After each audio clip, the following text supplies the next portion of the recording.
Hey everyone, Elizabeth here. The Last Laugh delivers stories that leave you speechless. If you're here for it, hit subscribe and let's go. I'm Sarah Chen, 29 years old, and I'm a data analyst for a pharmaceutical company in Seattle. Nothing about my life screams exciting. I spend my days staring at spreadsheets and my evenings watching cooking shows in my studio apartment. The most dangerous thing I'd done in years was try gas station sushi. But that Tuesday in Denver, everything changed. Before we go further, make sure you subscribe to the channel and comment where you're watching from. I'd flown into Denver for a 3-day conference, the kind where everyone pretends to care about PowerPoint presentations while secretly checking their phones.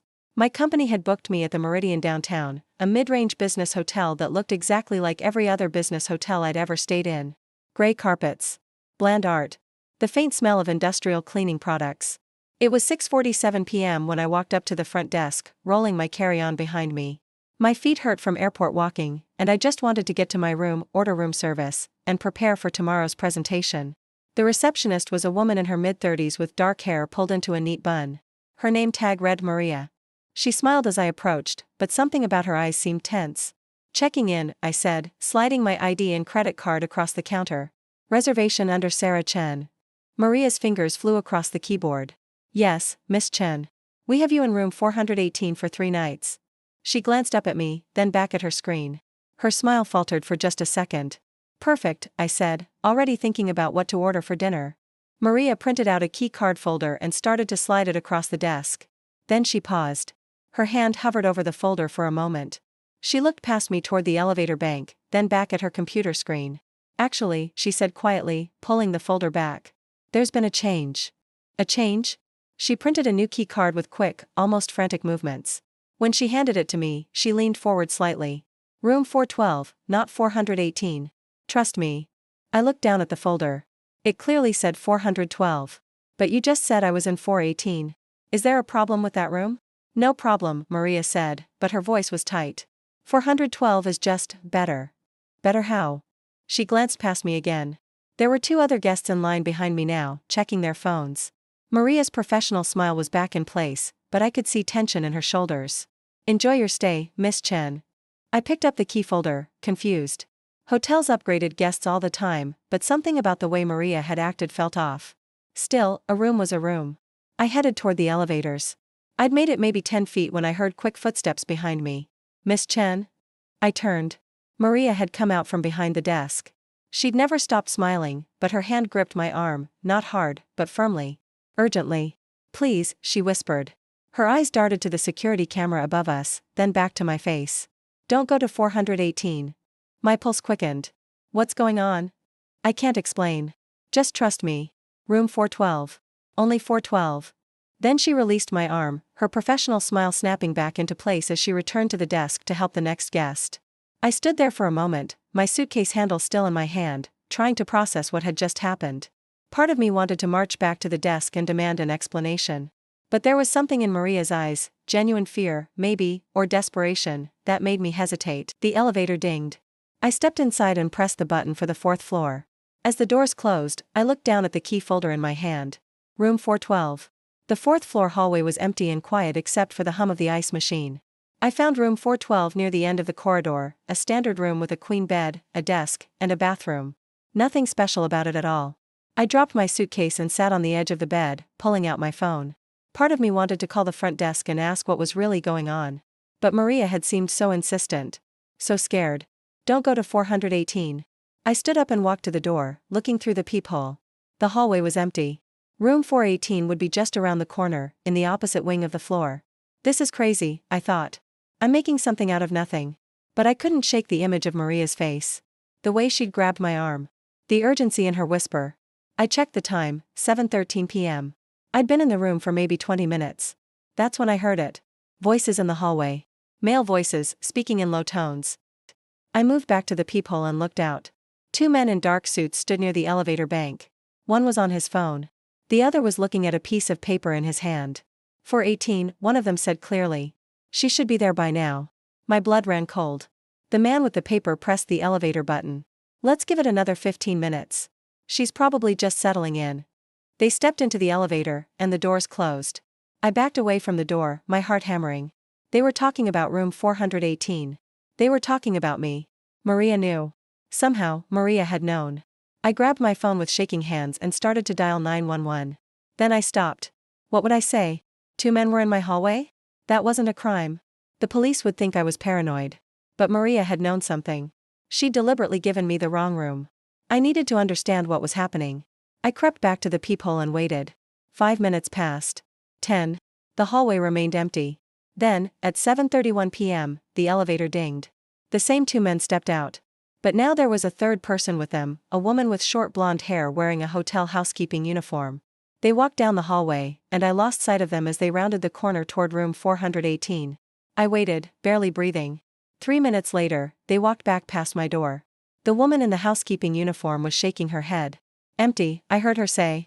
No luggage, no guest. Check the system again, one of the men said. Sarah Chen, checked in tonight. She has to be here. They got back in the elevator. Sarah Chen. My name. They'd said my name. I stumbled backward and sat on the bed, trying to think. This wasn't random. They were looking for me specifically. They knew my name. They knew I was supposed to be in room 418. But I wasn't in room 418. I was in 412. Because Maria had saved me. I grabbed my phone and called the front desk. It rang 4 times before someone answered, not Maria. A male voice. Front desk, this is David. How can I help you? I need to speak with Maria. The woman who checked me in. Maria's on her break. Can I help you with something? I hesitated. When will she be back? Should be another 10 minutes. Can I take a message? No. No message. I hung up and paced the room. Think, Sarah. Think. Who were those men? Why were they looking for me? I was a data analyst. I processed pharmaceutical trial results. I wasn't involved in anything dangerous or illegal. Or was I? My mind raced back through the last few weeks of work. I'd been analyzing data from a clinical trial for a new medication, a cardiovascular drug called Vasotrol. The results had been promising. Good outcomes, minimal side effects. I'd compiled the data and sent my report to my supervisor 2 weeks ago. Nothing unusual about that. Except, I sat up straighter. Except there had been something. A small anomaly I'd noticed in the data. Some of the control group results didn't quite match the raw patient data I'd been given. When I'd mentioned it to my supervisor, Dr. Marcus Webb, he'd brushed it off. Data entry error, he'd said. Don't worry about it. But I'd worried about it. Because I'm thorough. I'd gone back and double-checked the numbers. The discrepancies weren't random. Someone had altered the control group data to make Vasotrol's results look better than they actually were. I'd documented everything and sent a carefully worded email to Dr. Webb asking for clarification. That was 5 days ago. He never responded. And now I was in Denver at a conference where Vasotrol's results would be presented tomorrow. Dr. Webb was supposed to give the presentation. I was just there as support staff. My phone buzzed.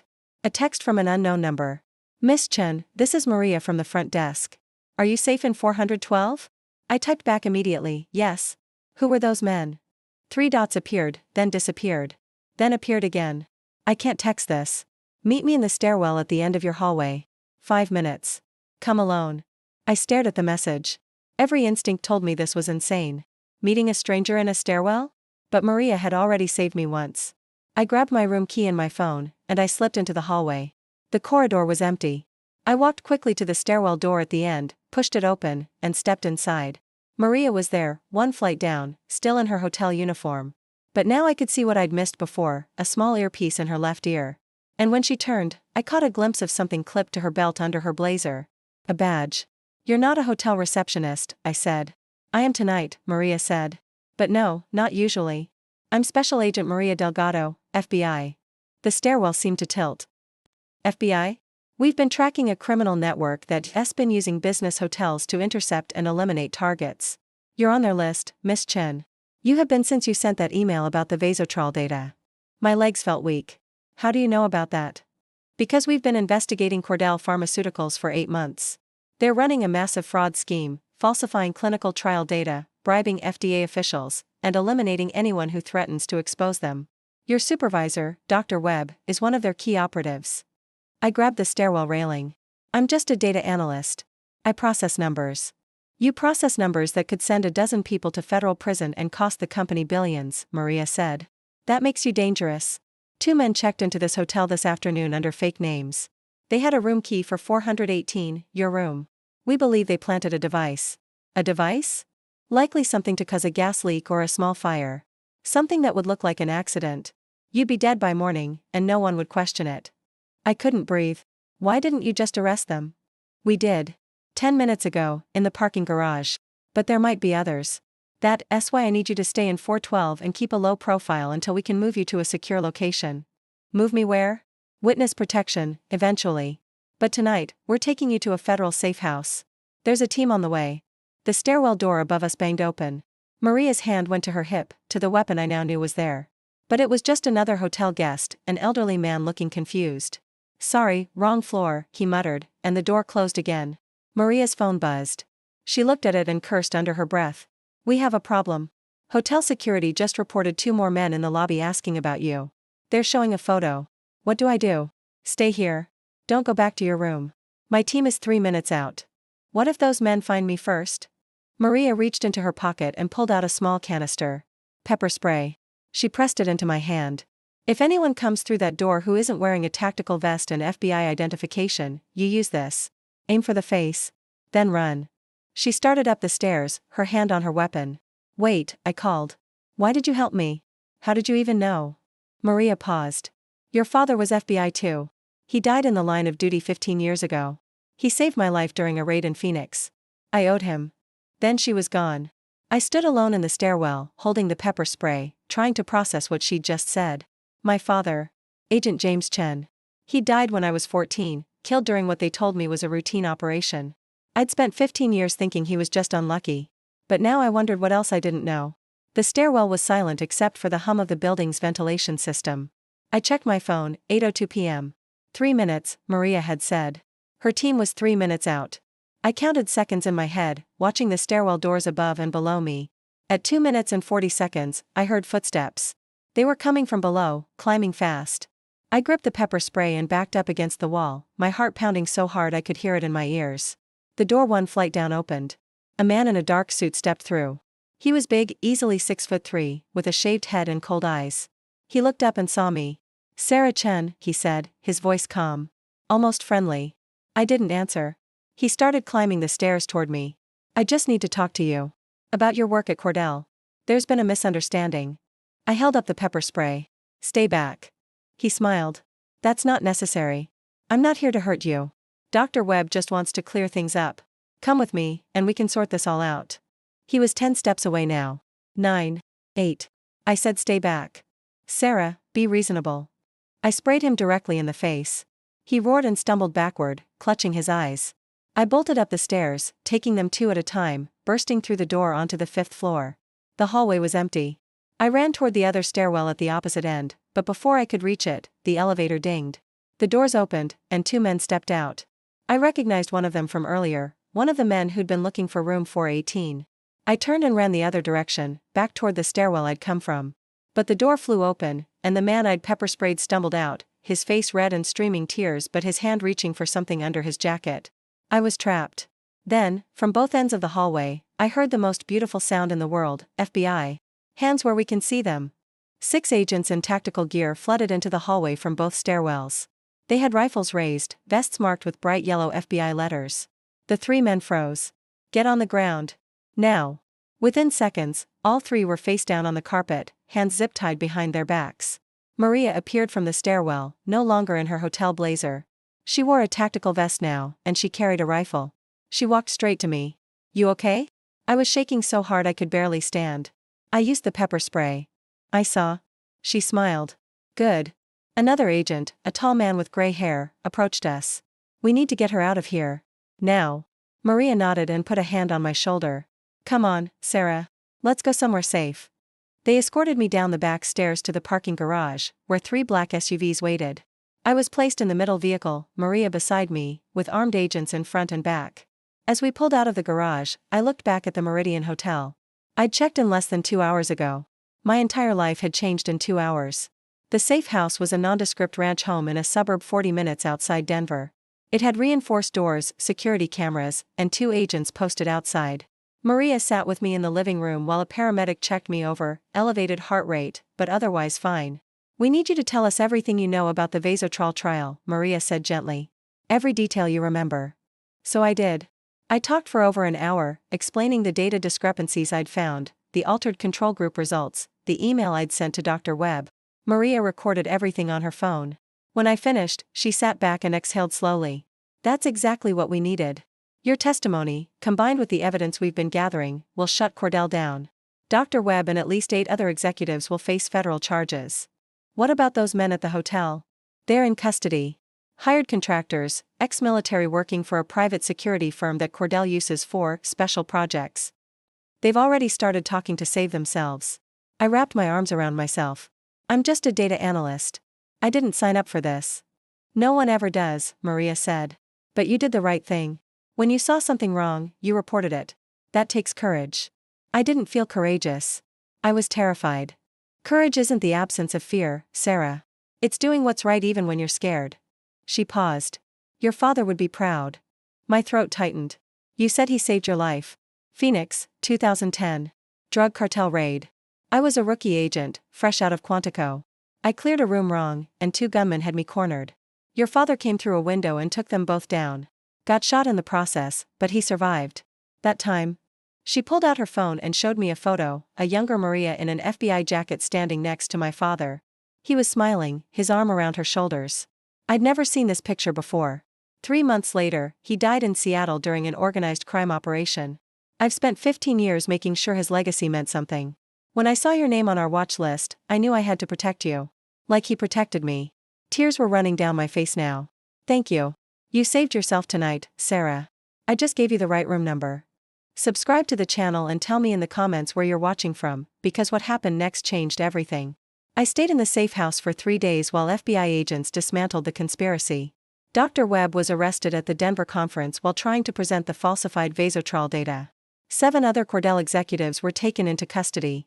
The 2 men from the hotel, along with the one I'd pepper sprayed, were charged with attempted murder and conspiracy.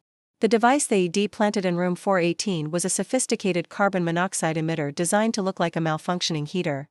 I would have died in my sleep, and it would have been ruled an accident. Maria stayed with me through all of it. She explained the legal process, helped me understand what witness protection would mean, and answered my endless questions about my father. He never talked about his work, I told her on the second night. I always thought he was just a federal agent who worked boring cases. He worked some of the most dangerous cases the Bureau had.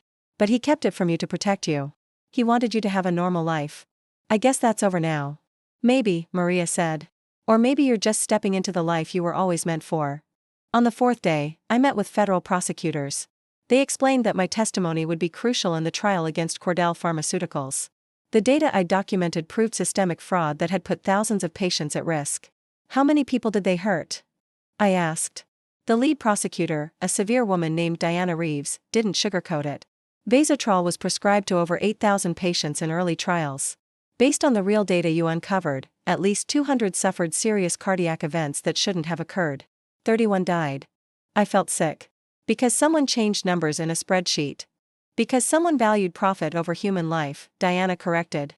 And because you refused to look the other way, we can stop them from hurting anyone else. 2 weeks later, I testified before a grand jury. It was the most terrifying thing I'd ever done, sitting in a room full of strangers, explaining how I discovered the fraud, knowing that my words would send people to prison. But I did it. Because it was right. The grand jury returned indictments against 12 Cordell employees, including Dr. Webb. The company's stock collapsed. The FDA launched a full investigation. Vasotrol was permanently pulled from development. And I went into witness protection. Not forever, the FBI determined that with all the conspirators in custody, I wasn't in immediate danger. But I was relocated to Portland under a new identity, at least until the trials were completed. Maria stayed in touch. She called me every few days to check in, and she visited twice.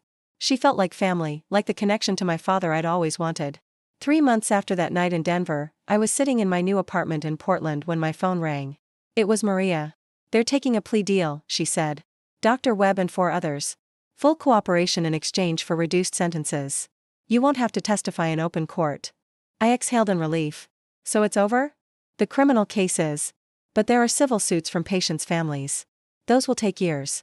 And Cordell is filing for bankruptcy. But the people responsible are going to prison, Sarah. Because of you. Because of you, I corrected. If you hadn't given me that room key, you'd have figured it out. You're James Chen's daughter. You trust your instincts. After we hung up, I sat on my couch and cried. Not from fear or stress, but from release. For 3 months, I'd been looking over my shoulder, waiting for someone else to come after me. But no one did. I was safe. 6 months later, I started a new job as a forensic data analyst for a nonprofit that investigates pharmaceutical fraud. I use the skills I learned at Cordell to catch people like Dr. Webb before they can hurt anyone. Maria recommended me for the position. She said I had a gift for seeing patterns that others missed. I think my father would have said the same thing. If this story moved you, subscribe and tell me in the comments where you're watching from. Looking back, I realize how many small moments had to go exactly right for me to survive that night. If Maria hadn't been working undercover at that hotel. If I hadn't trusted her warning. If I'd gone to room 418 instead of 412. Any one of those moments could have changed everything. But the biggest lesson I learned wasn't about luck or timing. It was about trust. Trust your instincts when something feels wrong. Trust the people who warn you, even when it doesn't make sense. Trust that you're stronger than you think you are. Because I was just a data analyst who processed spreadsheets.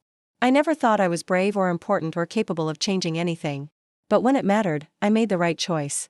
I trusted the woman who grabbed my arm in a hotel lobby and told me to go to a different room. And that trust saved my life.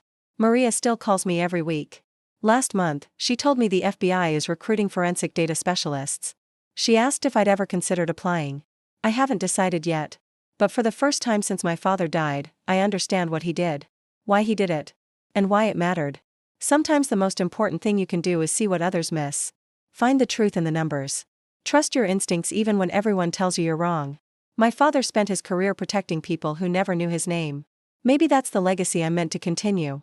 Room 412 instead of 418. One key card. One decision.